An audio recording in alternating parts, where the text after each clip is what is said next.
देख रहे हैं नेटवर्क 33 राजकुमार के साथ। तो चलिए बढ़ते हैं आज की कहानी की ओर।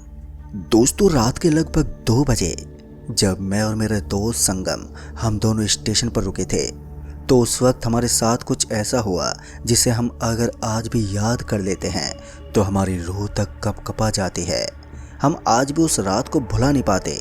वो रात हमारे लिए एक मौत की रात बन गई थी।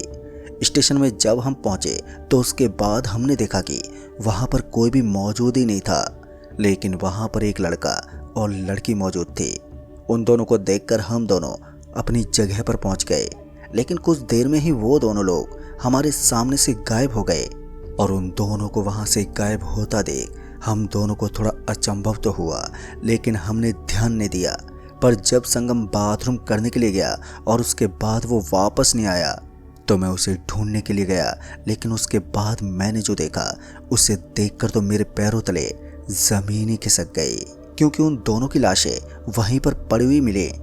उस वक्त संगम भी बहुत डरा हुआ था, लेकिन उसके बाद उन लाशों ने हमारे साथ जो किया उसे अगर हम याद कर लेते हैं तो आज भी हम कांप उठते हैं। तो दोस्तों, क्या हुआ था हमारे साथ उस रात उस स्टेशन में, ये तमाम खौफनाक बातें सुनने के बाद आप लोग भी डर से सहम जाओगे, क्योंकि ये घटना कुछ है ही ऐसी डरावनी। दोस्तों, ठंडियों का महीना चल रहा था। संगम जो कि बड़ी जाति का लड़का था और मैं एक छोटी जाति से हूँ। हम दोनों बहुत ही अच्छे दोस्त थे और आज भी उसका घर मेरे बगल में है। और उस वक्त हम दोनों साथ में घुमा फिरा करते थे और साथ ही उनके घर वाले और हमारे घर वाले में काफ़ी अच्छी बनती थी। एक दिन हम दोनों को कानपुर जाना पड़ गया। दरअसल संगम को कानपुर में पेपर देने के लिए जाना था और उसका पेपर देना बहुत ही ज़रूरी था, जिसके चलते हमने सोचा कि हम दोनों रात के 2 बजे वाली ट्रेन पकड़ते हैं और वो हमें सुबह 5 बजे उतार देगी और उसके बाद तू आराम से पेपर भी दे देगा। मेरी बात सुनने के बाद उसने भी हामी भर दी और उसके बाद हमने तय किया कि हम रात के 11 बजे स्टेशन पहुंच जाएंगे। दोस्तों, यही सब सोचने के बाद हमने ये बात अपने दोस्त नसीम को भी बता दी, ताकि वो हमें स्टेशन तक अपनी मोटरसाइकिल से छोड़ दे, जिस पर वो राजी भी हो गया। हमें भी चिंता नहीं थी, इसलिए अब हम आज की रात ही निकल जाएंगे। हम दोनों 7 बजे ही सो गए और फिर जब समय हुआ तो उसके बाद हम उठे और फिर नसीम को बुलाने के बाद हम घर से निकल गए। जब हम घर से निकले थे तो हमें रास्ते पर काली बिल्ली मरी हुई मिली थी, लेकिन खैर हमने उस वक्त इन सब बातों पर ध्यान ही नहीं दिया और हम अपने रास्ते निकल पड़े। उस वक्त रोड पर पूरा सन्नाटा पसरा हुआ था।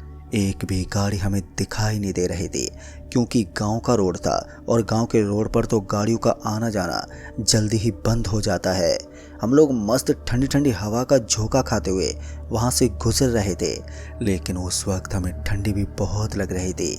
जब कुछ देर के बाद हम स्टेशन पहुंचे तो उसके बाद हमने देखा कि स्टेशन पर हमें कोई भी नजर नहीं आ रहा था, लेकिन दूसरे प्लेटफार्म पर हम लोग एक लड़का और एक लड़की को लेटे हुए देख रहे थे।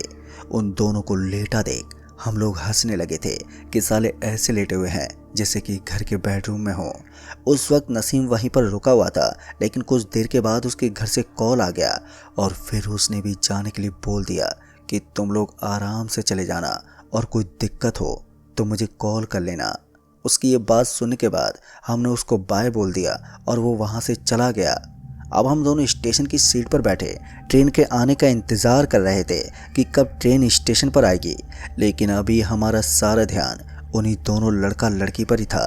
अभी पूरे 2 घंटे बचे हुए थे, जिसके चलते हम दोनों फ़ोन में लगे हुए थे और साथ ही उन दोनों की हरकतों को मैं देख रहा था। मुझे एक बात समझ में नहीं आ रही थी कि आज स्टेशन पूरा सुनसान कैसे पड़ा है। वैसे तो रात में भी यात्री यहाँ पर रहा करते थे। हमारा यहाँ का स्टेशन बहुत ही छोटा था और मैं अभी फ़ोन ही चला रहा था कि तभी संगम ने कहा, भाई यार बहुत तेज़ टॉयलेट लगी है मुझे, तू यहीं पर बैठ, मैं अभी करके आता हूँ। उसकी ये बात सुनते ही मैंने उससे बोला, अच्छा ठीक है। मेरी बात सुनते ही वो निकल गया और मैं अभी फ़ोन चला ही रहा था कि तभी जब मैंने सामने उस प्लेटफार्म पर देखा तो उसके बाद मैंने देखा कि अब वो लड़का लड़की मुझे कहीं भी नजर ही नहीं आ रहे थे। उन दोनों को ना देखकर मेरे तो होश ही उड़ गए। मुझे उस वक्त कुछ भी समझ में नहीं आया कि साले ये दोनों कहाँ पर चले गए। मैंने उन दोनों को स्टेशन पर चारों ओर देखा, लेकिन वो दोनों मुझे कहीं भी नजर ही नहीं आए। उनकी नज़र ना आने पर मुझे थोड़ा अजीब लगा कि आखिर ऐसा कैसे हो सकता है कि कोई भी इंसान एक पल में मेरी आंखों से ऐसे ओझल हो सके। अभी मेरे मन में यही सब ख्याल ही चल रहे थे कि तभी मैंने देखा कि संगम अभी तक वापस नहीं लौटा। संगम को वापस ना लौटा देख मैं अब थोड़ा घबराने लगा था कि आखिर ये गया तो गया कहाँ। समय ज़्यादा होने के कारण मुझे थोड़ी चिंता सताने लगी थी, जिसके चलते मैं वहाँ से उठा और उसके बाद मैं उसी तरफ जाने लगा जिस तरफ संगम गया हुआ था। फिर जब मैं स्टेशन के बने टॉयलेट में गया तो उसके बाद मैंने देखा कि वहाँ पर मुझे कोई नहीं दिखा। जब मुझे संगम वहाँ पर नहीं दिखा तो उसके बाद मैं और भी आगे गया, लेकिन जैसे ही मैं थोड़ा आगे गया तो उसके बाद मैंने देखा कि संगम वहीं पास में ही चुपचाप बैठा हुआ था। उसको वहाँ पर ऐसे चुपचाप बैठा देखकर मैं उस पर ज़ोर से चिल्लाया और उसके बाद मैंने उससे बोला, अबे यहाँ पर तू क्या कर रहा है? मैं वहाँ पर तेरा इंतज़ार करते करते घबरा गया था। मेरी ये बात सुनते उसने मुझे कोई भी जवाब ही नहीं दिया। फिर बाद में जैसे मैं उसके कंधे पर हाथ रखा कि तभी मुझे पीछे से किसी की आवाज़ आई। किसी की आवाज़ को सुनते ही जब मैं पीछे की ओर मुड़ा तो मैंने देखा कि पीछे संगम खड़ा हुआ था और वो मुझे बोल रहा था। दोस्तों उस वक्त मुझे अपनी आंखों पर भरोसा नहीं हुआ और इसी के साथ जब मैंने वापस से उसी जगह पर देखा तो वहाँ पर मुझे अब कोई भी नहीं दिखा। अब ये सब देखकर तो मेरी बुरी तरह से रूह कांप गई। मुझे उस वक्त डर तो बहुत लगा, लेकिन मैं अपने डर को काबू में करके जब संगम के पास गया तो उसके बाद मैंने उससे बोला कि यार तू कहाँ चला गया था यार। जिसके बाद उसने बताया कि यार वो मेरी गर्लफ्रेंड का कॉल आ गया था ना, उसी से बात करने के लिए थोड़ा आगे चला गया था। क्यों, क्या हुआ? उसकी बात सुनते ही मैंने बोला, कुछ नहीं, चल वहीं बैठते हैं। ये बोलने के बाद मैं उसको लेकर के अपनी सीट की ओर बढ़ने लगा। जब हम वापस से उसी जगह पर पहुंचे तो उसके बाद मैंने जो देखा उसे देखकर तो मैं सदमे में आ गया कि आखिर भला ऐसा कैसे हो सकता है। अब वो दोनों लड़का और लड़की उसी दूसरे प्लेटफार्म पर लेटे हुए थे। मुझे उस वक्त कुछ ना कुछ गड़बड़ लगने लगी थी। मुझे ऐसा लगने लगा था कि यहाँ पर कुछ तो है जो मुझे समझ में नहीं आ रहा है। अभी मैं इन्हीं सब ख्यालों में खोया हुआ था कि तभी संगम ने कहा, अरे भाई क्या हुआ तुझे? जिस पर मैंने उससे बोला, कुछ नहीं यार, मैं ये सोच रहा हूँ कि ये लड़का और लड़की अभी तक लेटे हुए हैं जैसे पहले लेटे हुए थे, लेकिन इन दोनों की कोई हलचल होती हुई दिखाई नहीं दे रही है। और जब तू चला गया था तो तब दोनों ये गायब हो गए थे। मैंने संगम को सब कुछ बता दिया, जिसके बाद उसने बोला, हो सकता है भाई वो तेरा वहम होगा, ज़्यादा मत सोच, अगर कुछ होता है तो मैं हूं ना। उसकी ये बात सुनते ही मैंने भी हामी भरी, लेकिन कुछ देर के बाद अचानक से वहाँ पर कोहरा छाने लगा। कोहरे को छाता देख वहाँ पर ठंड बढ़ने लगी, क्योंकि जैसे जैसे रात गहरी होती जा रही थी तो वैसे वैसे ठंड भी बढ़ती जा रही थी। हम दोनों घर से चादर भी लाए हुए थे ताकि अगर हमें ठंडी लगे तो हम उसे ओढ़ लें। थोड़ी देर के बाद इतना कोहरा छा गया कि हमें सामने वाला प्लेटफार्म तक नजर नहीं आ रहा था, जिसके चलते संगम ने कहा कि भाई मैं थोड़ी देर के लिए लेट रहा हूँ, जब ट्रेन आ जाए तो मुझे बता देना। संगम की ये बोलते ही मैंने चादर निकाली और उसके बाद मैंने उसे ओढ़ ली। लेकिन अभी मैं चादर को ओढ़ ही रहा था कि तभी संगम खर्राटे मारने लगा। वो इतनी जल्दी नींद की चपेट में आ गया कि मैं आपको क्या बताऊं। खैर मेरी भी उस वक्त आंख लग गई थी, लेकिन जब कुछ देर के बाद मुझे ठंड लगनी महसूस हुई तो उसके बाद मेरी आंख खुल गई। दरअसल आंख के खुलते ही हमारी चादर अब हमारे पास नहीं थी। अब ये देखकर तो मैं बहुत ही ज़्यादा घबरा गया और फिर जब मैंने उठकर देखा तो मुझे अपनी आंखों पर भरोसा ही नहीं हुआ, क्योंकि हमारे बगल वाली सीट पर वही दोनों लोग बैठे हुए थे। उन दोनों ने हमारी चादर ओढ़ रखी थी। मैंने उस वक्त संगम को उठाया और उसके बाद मैंने उससे बोला कि भाई ये देख, दोनों यहाँ पर कैसे आ गए। जब मैंने संगम से ये कहा और उसने जब उन लोगों पर ध्यान दिया तो वो भी पागल सा हो गया। उस वक्त हम दोनों घबरा गए थे और उसके बाद हम जब उठे और फिर संगम उन दोनों के पास गया तो उसके बाद उसने उनसे कहा कि अरे भाई कौन हो तुम लोग और हमारी चादर कैसे ले ली। जब संगम ने उससे ये बात बोली तो उसके बाद उन लोगों ने कोई भी जवाब ही नहीं दिया। और फिर इसी के साथ जब संगम ने गुस्से में उन लोगों के ऊपर से चादर हटाई तो उसके बाद हम दोनों के तो पसीने छूटने लगे, क्योंकि हमने देखा कि अब वो दोनों वहाँ पर थे ही नहीं। अब ये सब देखकर हमें अपनी आंखों पर भरोसा ही नहीं हो रहा था। उस समय कोहरे की वजह से हमें वहाँ पर ठीक से दिखाई भी नहीं दे रहा था। हम दोनों उस वक्त बहुत ही ज़्यादा डर गए थे, जिस वजह से संगम ने बोला, भाई यहाँ पर कुछ तो है, वो लोग लगता है इंसान तो नहीं है, मुझे लगता है बहुत ही हैं वो लोग, क्योंकि उनकी हरकतें पूरी आत्माओं की तरह है।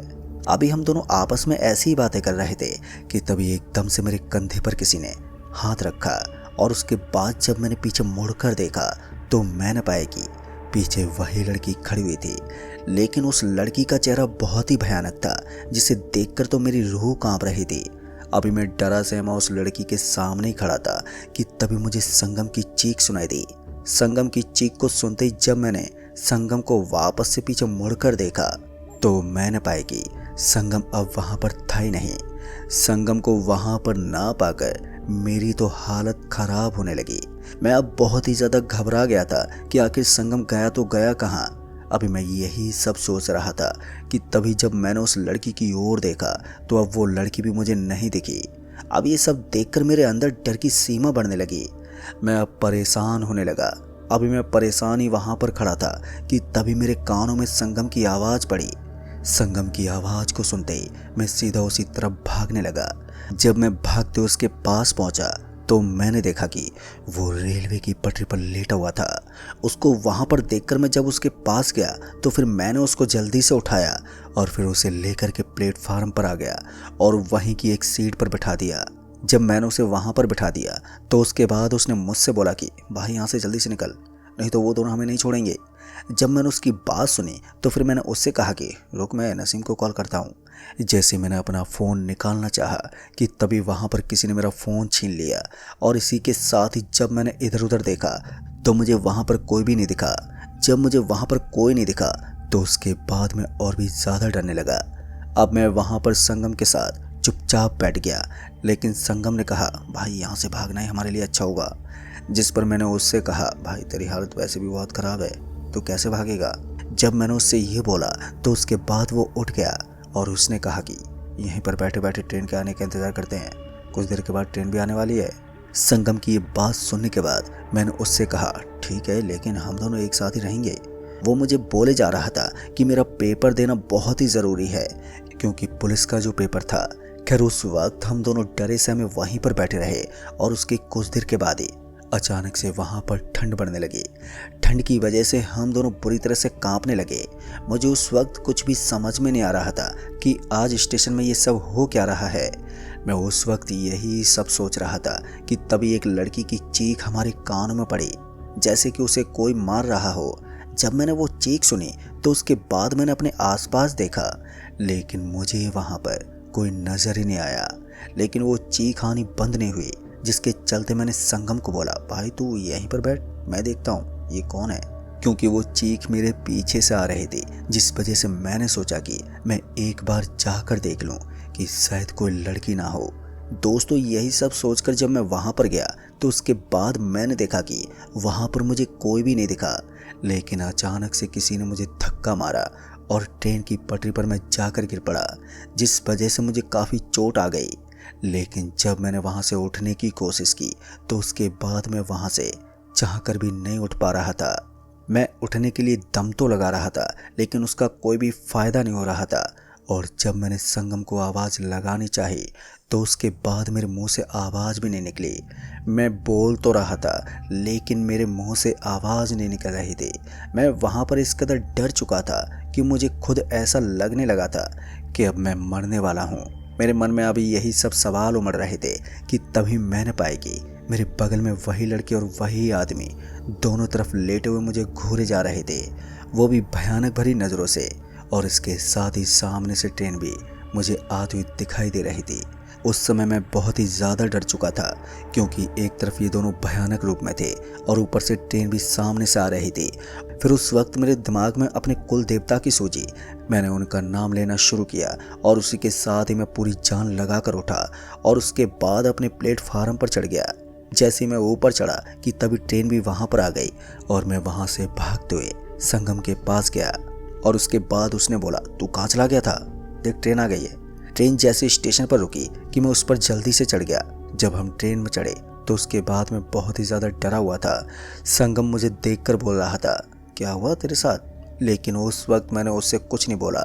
और उसके बाद ट्रेन भी वहाँ से चल पड़ी।